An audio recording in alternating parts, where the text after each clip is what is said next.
Okay, hello. I figured that out. Okay, let me just make sure that this is streaming properly. Okay, where are we here? Oops. So let me know if you are here live or if you are hitting the replay later on. And I just like to know how many people get to hop on. Since I changed, this is the first training, Monday training that I am doing at 7. I switched it from noon to 7 p.m. because more people seem to be able to come at 7 p.m. Eastern instead of 12 noon. So hello, Joanne. How are you? Okay, so let's just see.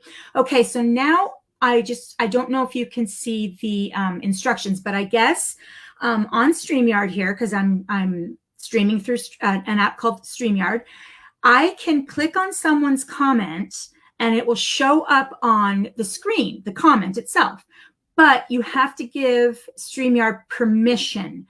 So I believe that, let me make sure. I think the link, yeah. So if you go into the description, on the live in my group, streamyard.com/Facebook, just click there and you can give them permission if you want your comment to show up on the screen. I'm assuming it would be in place of my title, Reasons Why Network Marketers Fail. So yeah, so anyways, okay, so let's get started. I will try to answer any questions as I go. Maybe I'll put it on my phone and then I can see it better. So let's see here. I'll just look every so often.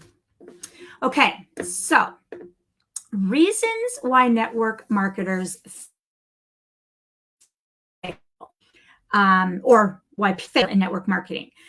And I'm just going to say that the very first reason is if you are not with a good company,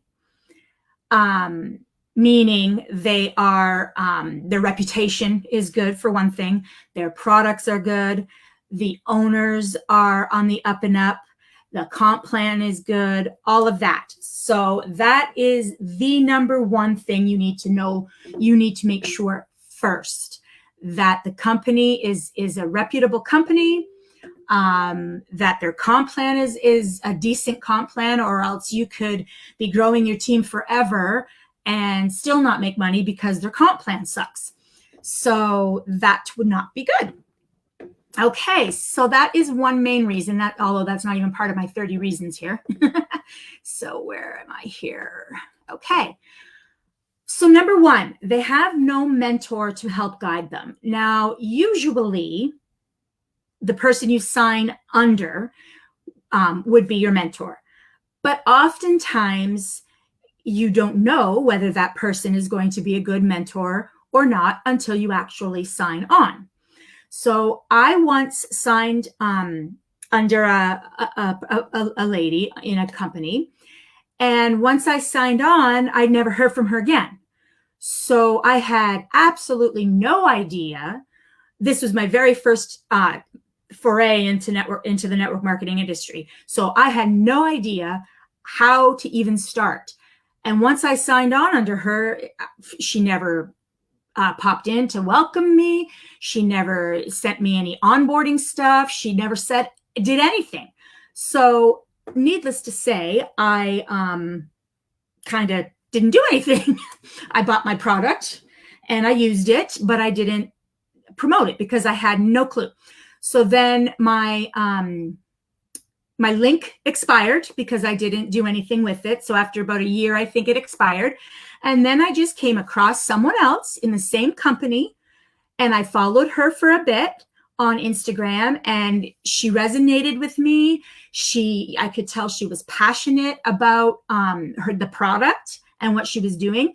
So I contacted her and I explained, I wasn't sure at the time I could even go under her because I knew I was with somebody else. But because it had been so long, it had expired. So I was able to move under her. So that is super important to make sure that the person you are signing with is going to help guide you. Okay, so number 2, many people who join a network marketing company, they don't stay focused on their work. Now, because it's mostly an online business, you get distracted. You get distracted on Instagram. You can get distracted on Facebook with all your emails. Shopping. I mean, I find myself on Amazon sometimes, you know, so you have to close all those windows when you've made the decision, okay, I am going to spend the next 2 hours working. Close all those other windows. Close your email, turn your phone off. Do that and spend the 2 hours or whatever time you've allotted just focusing on your work. Number 3, and I am sure we are all guilty of this. They procrastinate and get distracted by other things. And that is sometimes hard to not do when you are working from home, because if you have a family especially, you know that you have other things to do. So you've got the laundry, you've got the house cleaning, you've got the yard work if that's what you do, you've got the meals to prepare, all that. So it's hard to just focus and not procrastinate on your work and go and do all that stuff. Now, me, I kind of procrastinate on the other stuff, but I've learned. I never used to. So now I'm the opposite. I procrastinate on the house stuff. And the kids are old enough now. You guys are hungry. You know where the fridge is. So that's where you kind of have to be. But I mean, obviously, I didn't do that when they were younger. So when you have young kids, it makes it hard as well. So you kind of have to come up with some sort of schedule. And that's where time blocking comes in handy. Number 4, they try to learn everything before taking any action. That is like the perfectionists, people. Nothing is ever going to be perfect, and you are never to learn everything. So don't get going. And as you're going, you'll be learning. So why not start making money while you're learning? Okay. So don't wait till you know everything to get started. Number 5, they don't do any income producing activities. So those IPAs you guys hear about all the time. So IPAs are things like friending people, new people, following new people, messaging new people, and starting conversation. Those are all IPAs. So that can potentially get you money. So some of us, and maybe all of us at some point, would get distracted by the busy work, the stuff that doesn't really matter. So that's another time blocking thing that is helpful. So yes, mentors, yeah, it's hard because you don't know them unless they're your personal friend. You don't know them until you get going. I know it's hard. That's why the second time around in that company, I followed her for a bit just to make sure. Okay, so a lot of network marketers aren't consistent enough. And this is so true. So you might be posting your content and people aren't engaging, and you might be thinking, nobody's looking at my stuff. Nobody's engaging. Nobody's interested. But you know what? They kind of are. They might not engage with your posts, but not everybody likes to engage, for one thing. But they're watching you. So the more, and I found that out by accident one day, I forget who it was, but this one woman just messaged me out of the blue, messaged me. She didn't put it on a post. So maybe she didn't like commenting on people's posts, but she messaged me and said that she loved my content and loved following me. I had never seen her comment on any of my stuff. So they are watching. So just be consistent. Hi, it says Facebook user. Wait a minute. Let me hit show. It says Facebook user. So whoever said that, hi, I think you may have to go in and get StreamYard to approve you. So I can see you. Okay. What's next? So, okay. They spam their link all over the place. Now, yeah. I'm even in the network marketing industry, but what I find, I see a lot of the spam links are for that cryptocurrency. And first of all, I can't even wrap my head around cryptocurrency. So I don't even know what it is. I'm not interested enough in it. It could make you money. I don't know. But when I see people spamming links, I think scam. That's what I think. Or something that's too good to be true. So don't spam your links, because then people are not going to pay attention to you after a while. They're just going to, oh, there she goes, spamming all their stuff again. I don't know. I don't want to look at it. They might unfriend you. So don't spam links all over the place, whether it's on your profile or in other groups, unless it's one of those spam type groups. But I don't even know why they exist, because people just throw their link in there and they leave. So nobody is seeing the links. I don't know why those groups even exist. But anyway, you never know. They try to hard sell everyone. Yeah. So to me, that's like you're trying too hard. And that doesn't work. If you sound desperate, if you sound like you're trying too hard to get the sale, people are going to wonder, well, what is up? If they're trying so hard, this product must not be very good. Like, I can't see how it's going to be a good product if they're trying so hard. So don't do the hard sell. You have to build rapport and get to know people and their pain points, and then you can help them better.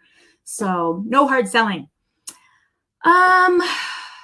They don't build a relationship with their prospects. So yeah. So don't hard sell. Instead, you start a conversation. You find something that that you have in common. You talk about their likes and their dislikes, and where they like to hang out on social media, and what their potential pain points are, and if you can help them.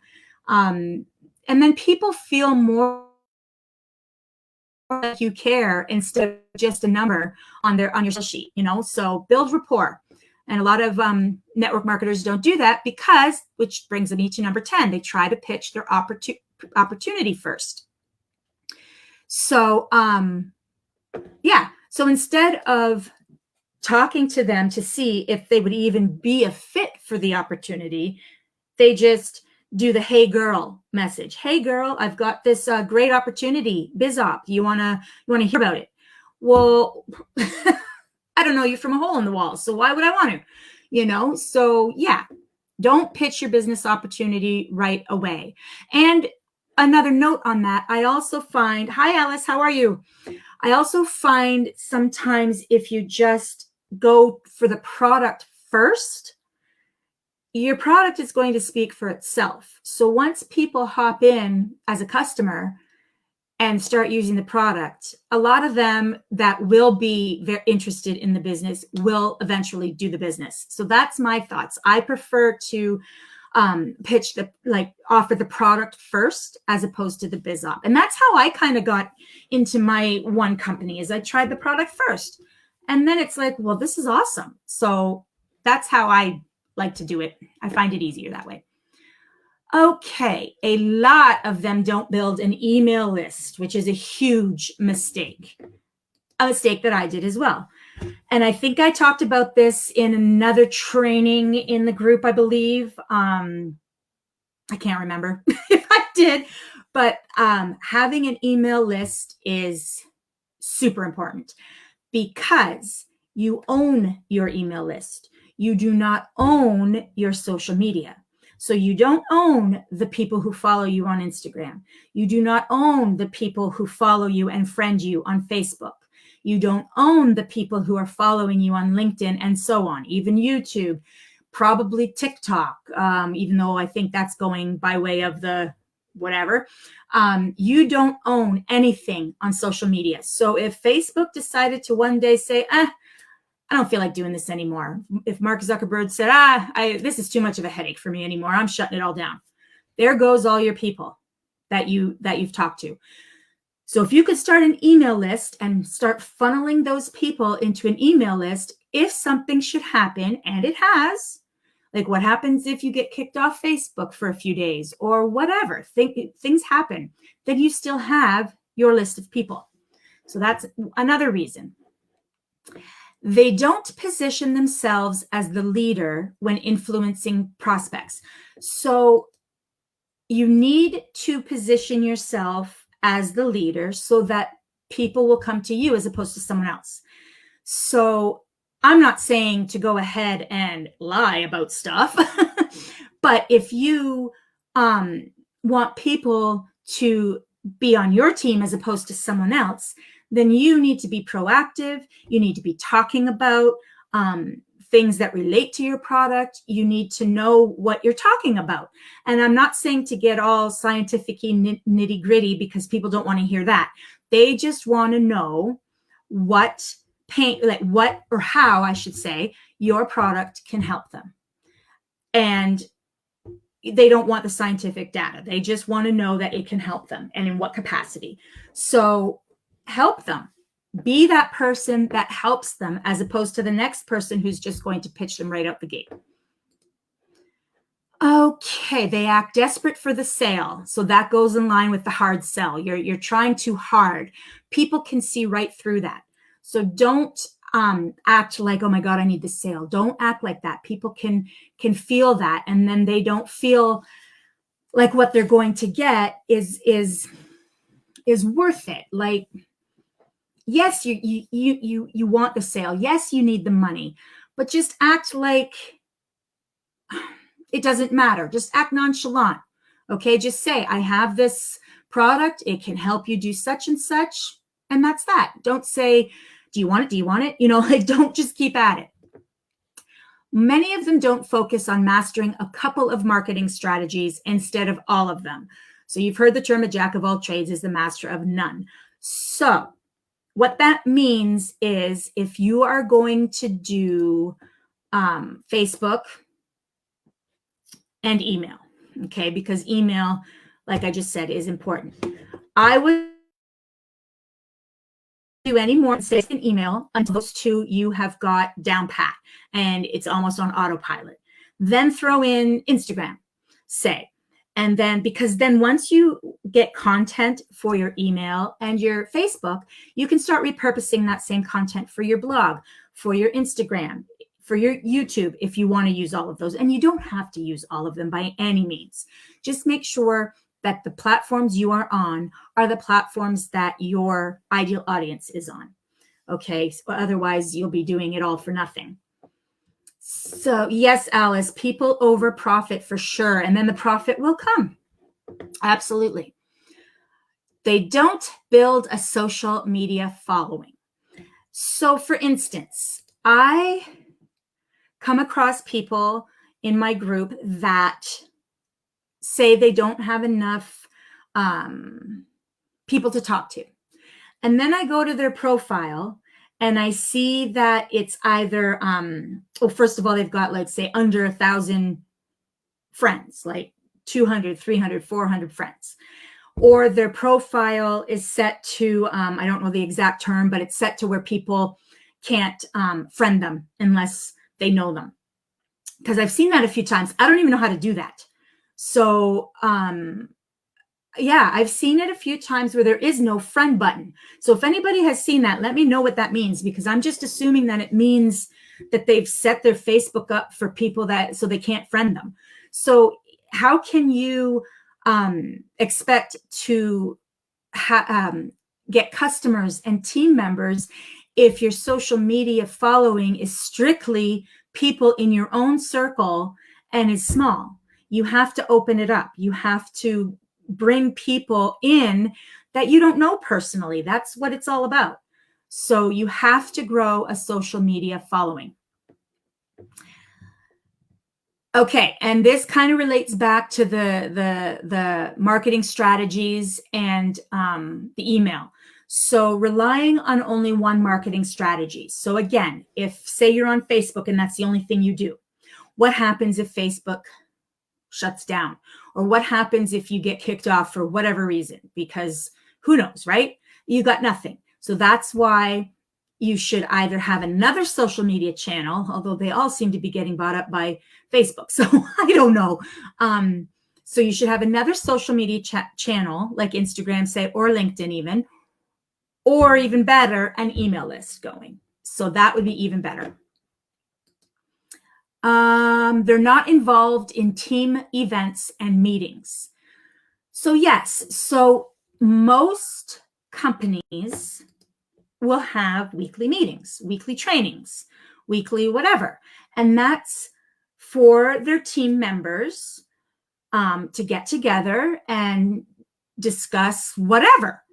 So yeah, so if you're not going to any of them, you're not going to feel a part of the community, and you're not going to going to those meetings gives you the motivation to do better, because you're together, you're doing it together. It's the same as going to a company convention. The atmosphere is so motivating, and so it's I can't even describe it. So yes, you have to make sure you don't have to do it every week. I mean, we all have lives, but you do need to participate in what your team leaders are doing, so that you are part of the community and are doing what they are doing. Not to say that I'm not saying that what they tell you to do to get your team members is going to work for you. It doesn't work for everybody. What works for one person might not work for the next. So if you find what they're telling you to do is not working for you, then try something else. But you do still need to hop into their meetings and see what's going on and what they're planning for the coming months. A lot of marketers don't do personal development. So you can't stay ahead of the competition if you don't work on yourself. And that doesn't mean just learning the business. That means making yourself a better person, period. So habits and meditations and whatever else it is that is going to make you more receptive to success. So a lot of the top earners out there have a morning routine. And I did do a training. It's in the units. You can find that on the morning, Miracle Morning, it's called. And it sets them up for the day so that they can get done the things that need to be done to bring income in.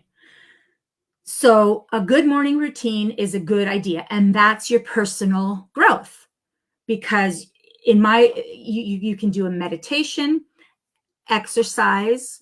I'm bad at that. What else? Reading, like reading a personal development book or a business book. Journaling. And journaling doesn't mean you're writing like Dear Diary, today went bad or whatever. Not like when you were in school. It could be things that you want to do that day, things that didn't go well the day before, so you're going to try this instead today. Just whatever is in your head that you need to get out. That's all that means. Okay, so check out the training in the unit section.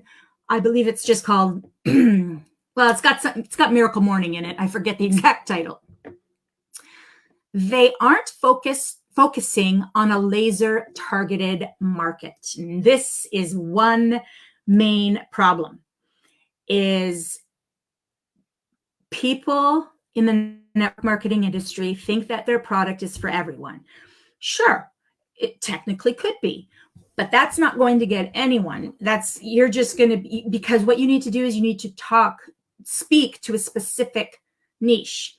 You can't speak to everyone. You're not going to please everyone. You're not going to be able to help everyone. So you need to narrow down the niche that you want to work with. Okay, so say you are with a weight loss supplement. Okay, a weight loss supplement is ultimately for anyone who wants to lose weight. Okay, but men are different from women. And so I don't know. I've not sold this product before, but having men and women, you would talk to differently. They have different weight issues, and you would need to speak to them differently. So you can't do that if you're speaking to them both. So you'd have to pick one or the other. And then, so say you chose women. Then you could even narrow it down even further. So you could say menopausal women, because menopausal or perimenopause, either or, their weight issues are different from just women who aren't there yet. So that's what I mean by narrowing it down. So narrow it down, your niche, as far as possible, as far as you possibly can, and you'll be amazed, because you'll be speaking to just a specific group of people that you can help. And you'll be amazed how many people will be asking about it. Okay, what's next? They throw money spontaneously at paid ads without knowing what they're doing. Yeah, that was me. I did that for a while, and it worked to get a few people, but it's not, you need to know what you're doing for ads. And I'm learning ads now, so I'm hoping to bring that to the group at some point, but just a basic, nothing crazy, just a basic ad. And the network marketing business, unfortunately, there are major policies with Facebook for the network marketing industry, so you have to be creative. But yeah, don't do ads if you don't know how to do them, basically, is what that boils down to. They don't do any kind of content for long-term lead generation. So marketers need to do videos, like lives, not recorded videos. Like you can put the recorded videos on YouTube, but say on Facebook and Instagram, you do lives, social media content, blogs, etc., for permanent long-term assets that will collect leads forever. So if you have a blog, you could put an email sign up. So offer a freebie of some sort for an email sign up. And then that's there all the time.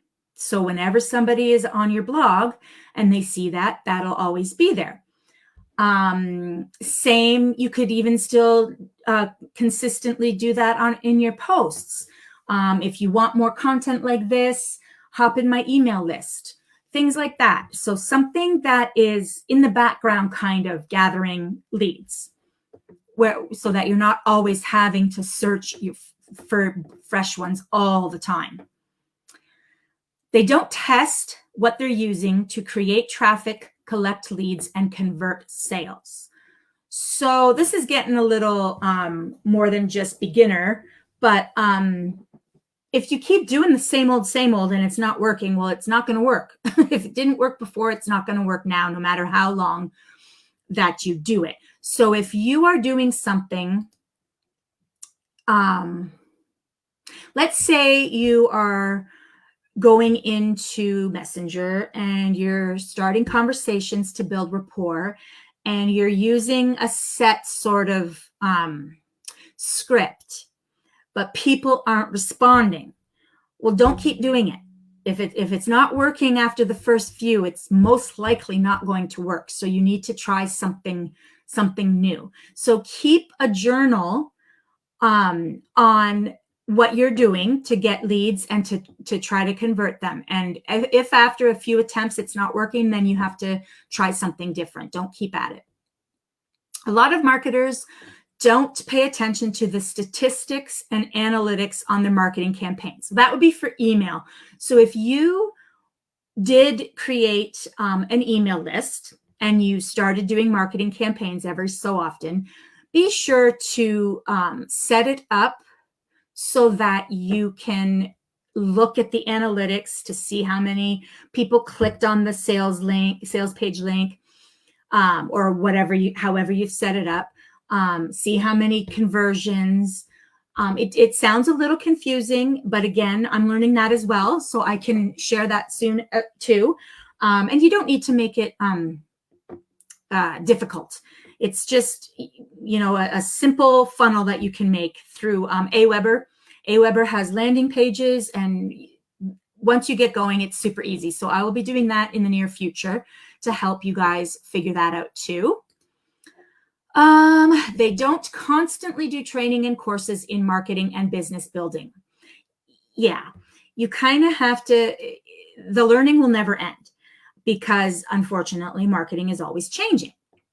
So if you are not continually learning new ideas, learning new things, learning new techniques, learning new scripts, learning new methods of getting leads, learning new content ideas, then you're just going to be rehashing the old stuff that wasn't working, and it's not going to just suddenly work. So always learn, always learn. Okay, what do we got? Nope, number 25. They don't help their team to become better business owners. So if you don't help your team become better, your retention rate will go down the drain and your downline will not grow. You'll start losing people. So be a good leader. So help your team members get to where you are. And then they're going to want to stay. Then they're going to help their team members and so on down the line. So be a good leader. Don't let them figure it out on their own like the first time I hopped in. Okay, marketers may blame outside factors for their failure. Like, I don't have enough time, I have a family, I have a job, a 9-to-5. You have to accept that your success is dependent on you.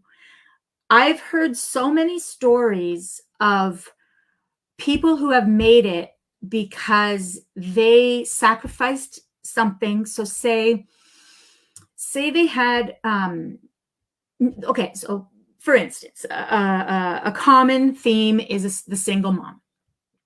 So the single mom doesn't have any extra money at all.